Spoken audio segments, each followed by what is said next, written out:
NBA fans, welcome back to my channel. Jordan versus LeBron. Okay, let's get into this one. Before we get into it, subscribe. If you haven't subscribed, that's what you got to do. If you have subscribed, I want to thank you for subscribing. Hit the notification bell so you can get your notifications. Make sure you comment, like, whatever you want to do, but we rather you like. If you don't like it, I just want to hear your opinion. We're not really here to fight. We're just here to tell NBA history, talk about the NBA. Sometimes we might talk about another sport, but we're going to talk today about LeBron and AD ducking out on the Celtics. Woo! And I don't talk a lot about every game that LeBron plays because in the past, like I said, why? It's the same thing. And my opinion is the Lakers are right where they need to be. Okay? They're the last team in the playoff or the play-in. The last team in the play-in, that's where they need to be. Okay? You can already see on the court, LeBron, he's not going to play defense. Okay? So why are they trying to work themselves all the way up to number 3 or number 7 or number 5 in the standings?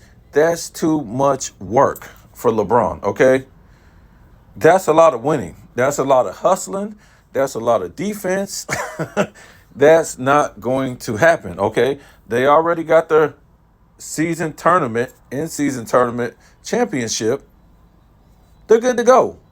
They're good to go. Now, if the Lakers didn't get the in-season tournament, I think that they will be playing harder. I think they'll be trying to get the number. I think they'll try to be like in the top 5, maybe 6, something like that. But definitely they wouldn't try to be in the play-in. They, so they're real comfortable where they are right now. And that's what a lot of people don't understand, okay? And we'll talk about them sitting out in a minute, LeBron and AD. But like I said in the past, you got to realize who really has a better team than the Lakers. You got LeBron, who can score 27 to 30 points walking down the lane on layups and dunks and hitting three-point shots occasionally. Okay? And if you touch him, it's a foul. If you even come close to touching him, it's a foul.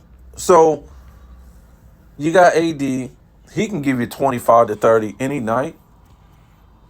Okay, then you got you wouldn't you say he's like the third best center in the league behind Joker and Joel Embiid? Yeah. Okay, so yeah, and then you got D'Angelo Russell, right? Is he any good? Well, he can get you 25 to 30 any night. Reeves, he can get you about 20 points. So they got a pretty good team. Okay? But LeBron doesn't want to expose this team as being good. He don't want to. He don't want to hustle and play hard all season because that's not what he does. And at this point of his career, he really can't. Okay, so like I said before, they are good where they're at right now in the play-in. Okay? As long as they're in the tournament, they're good. And let me ask you a question.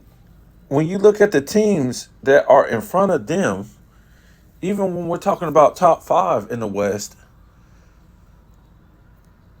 do you really think the Timberwolves, the Kings, and these type of teams, you think they really can beat the Lakers in a 7-game series? Probably. But do you think the Lakers can beat those teams? Yes.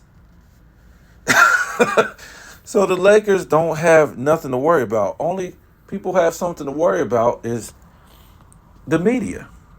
Okay? So I'm not going to make a big deal out of this. It could be after the All-Star break. They could be like in the 5th seed. The West isn't that good. Okay? It just isn't. The Warriors aren't no good. So you got a lot of teams in the West that's, in the second, third, fourth, fifth, sixth, seventh spot. That's what?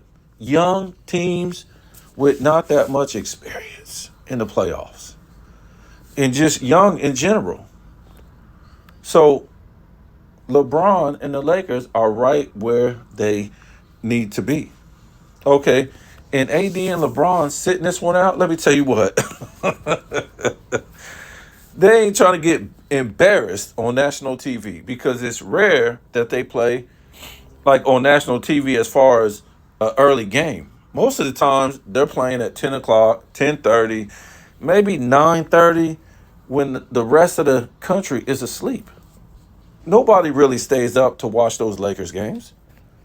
Nobody, except for if you're like in the Midwest or maybe the West Coast. Nobody's gonna stay up to watch this, especially to watch these guys lose. You're winning, then you're losing. Then you're winning, then you're losing. Then you're winning, and then you're losing. Okay? You can't expect too much out of LeBron in his 21st season because he's not supposed to be scoring 27 points and grabbing 7 boards and 7 rebounds and all this stuff, anyways. It's all fugazi, it's all fake.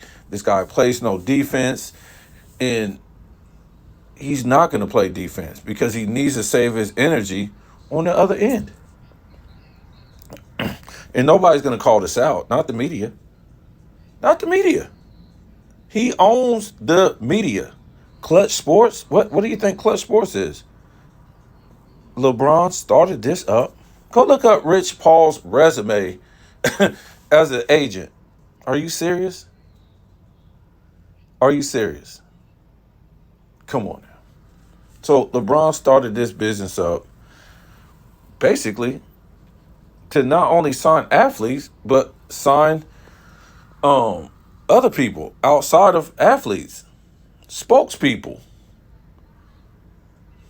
to speak for him that work at Fox, work at ESPN, work at all these places. He can just pay off, and Nick Wright even exposed himself as working for Clutch Sports. So that's just one guy. We don't know how many other people it is. We know it's a lot because they're saying LeBron is the greatest of all time behind Michael Jordan, which is really? So a 6-time loser in the finals that's 4-6 with only 2 statistical titles is the greatest of all time with so many meltdowns you can't even count. But they only say 07 and 11 were meltdowns. If they even mention '07, that's one of the biggest meltdowns I ever seen. But if you watch my channel, we go through since he came into the league. He melted down, not making the playoffs, a minus 144 for the season as a rookie, while shooting 41% next season. 2005, missed the playoffs with an all-star teammate. Jordan would have been murdered if that would have happened to him. Missed the playoffs with an all-star teammate? Wow. Did you know Jordan never even lost a playoff series? If he had at least one all-star teammate his whole career, one playoff series he lost. Wow. But we're not allowed to talk about that.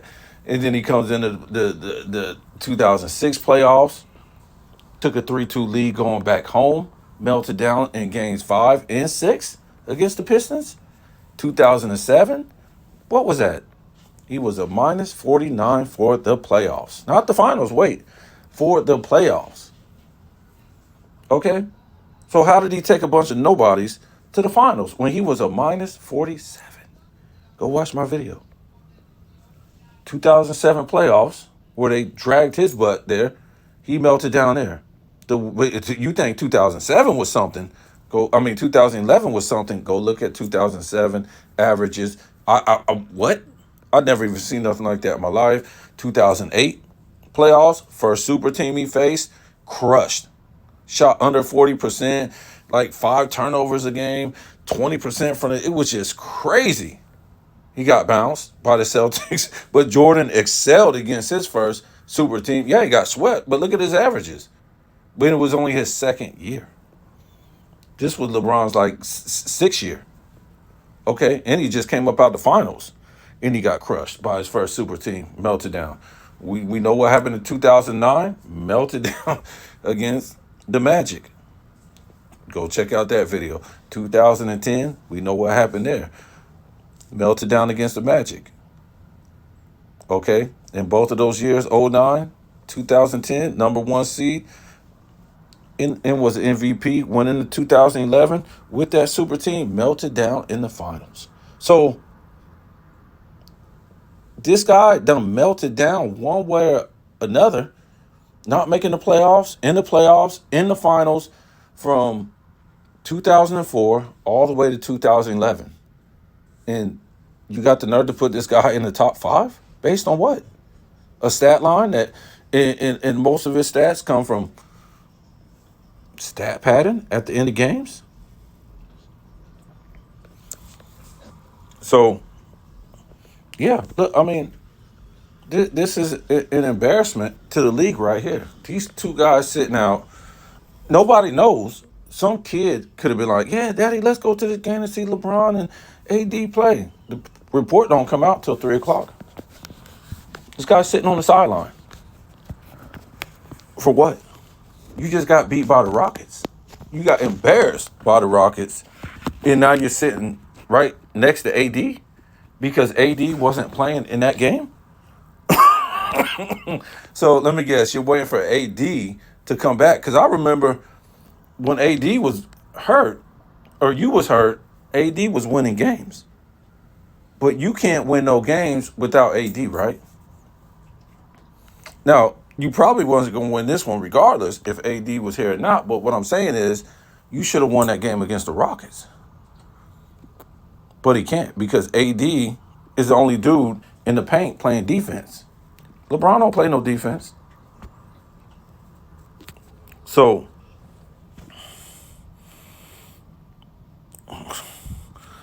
I don't know what else to say, man. I mean, this whole thing is going to unfold after the All-Star break.